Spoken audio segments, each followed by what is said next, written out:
ស្រីដែលចេះញាក់ញក់នឹងមានក្តីសុខណាស់ដឹងទេស្អីហ្នឹងប្រដដែលខ្ញុំប្រំញាក់ញក់ដាក់ទៅមានសំណាងណា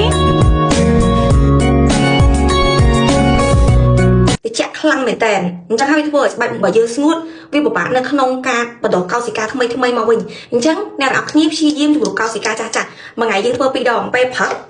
ប្រើជាមួយនឹងស្លៃជូតមុខ ODO ពេលព្រឹកសម្រាប់ពេលល្ងាចមុនពេលចូលគេងជូតជាមួយនឹងស្លៃជូតមុខ ODO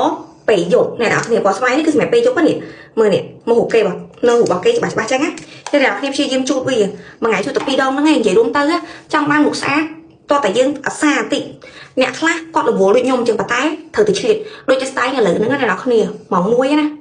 ខ្ញុំឲ្យមើលមុនខ្ញុំឡើងនេះតិចទៀតហ្នឹងវាបាត់ហើយសម្រាប់អ្នកដែលគាត់មានបញ្ហាមុខស្ងួតបកាយខ្លាំងមែនតើនេះឃើញស្លៃឡាក់ឃើញទេគាត់អាហ្នឹងអាកោសិកាចាស់នៅលើស្បែកមុខរបស់យើងនៅលើផ្ទៃមុខរបស់យើងនៅក្នុងហ៊ុនញើសរបស់យើងហ្នឹងណានឹងអាប្រភេទកណោនេះកណោមុននេះកលៀតនេះឬក៏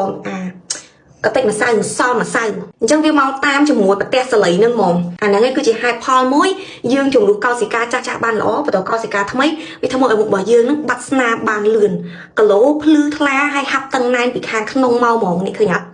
ឃើញមាត់ឃើញតឹងយ៉ាងហ្នឹងវាចេញមកដូចយើងផឹកទឹក3លីត្រ5លីត្រមួយថ្ងៃតែពិតជាស្ដែងផឹក10 លីត្រហ្នឹងអ្នកនរគ្នាតែបាន skin care យងទេ